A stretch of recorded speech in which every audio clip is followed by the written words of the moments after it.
Ciao a tutti ragazzi, sono Matteo Causin e sono ormai giunto al termine del mio secondo anno di ITS Meccatronico.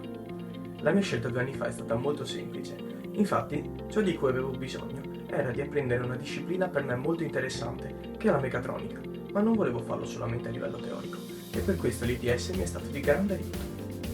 Infatti, con il tirocinio in azienda di 2 giorni a settimana, ho potuto relazionarmi con il mondo del lavoro e ho potuto capire cosa significa lavorare in una vera e propria azienda che affronta ciò di cui mi interessa. Inoltre, grazie al team working, che si effettua un giorno a settimana presso i laboratori di ITS, ho potuto sviluppare un progetto insieme ai miei compagni.